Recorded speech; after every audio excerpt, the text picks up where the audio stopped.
വെച്ചാൽ ചില വീടുകളിൽ നല്ലോണം മധുരം കഴിക്കും. അപ്പൊ അതനുസരിച്ച് കുറച്ച് കൂടുതലൊക്കെ ഇടാം. അതുകൊണ്ട് കുഴപ്പമൊന്നുമില്ല. കുറവ് കഴിക്കുന്ന ആൾക്കാർ കുറവ് ഇടാം, അത്രേ ഉള്ളൂ. ഈ പഞ്ചസാരന്ന് കുറച്ച് വെള്ളം വരും. അതൊന്ന് വറ്റിക്കഴിഞ്ഞാൽ നമ്മുടെ റവ ഹലുവ തയ്യാറായി. ഇവിടെ സൂചിക്ക് ഹലുവ എന്നാ പറയാ. സൂചി ഹലുവ നോർത്തില് പറയണത്.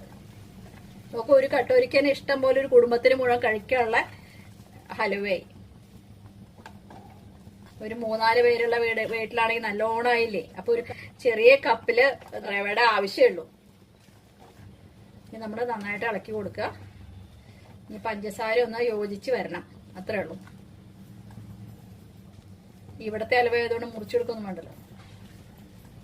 പഞ്ചസാര നന്നായി വേവണം, അല്ലെങ്കിൽ ആ ഒരു മധുരത്തിന്റെ ഒരു കുത്തുണ്ടാവുമല്ലോ. ഈ സമയത്ത് തന്നെ നമുക്ക് ഏലക്കായ പൊടിച്ചു വെച്ചിട്ടുണ്ടല്ലോ, അത് ഇട്ട് കൊടുക്കാം.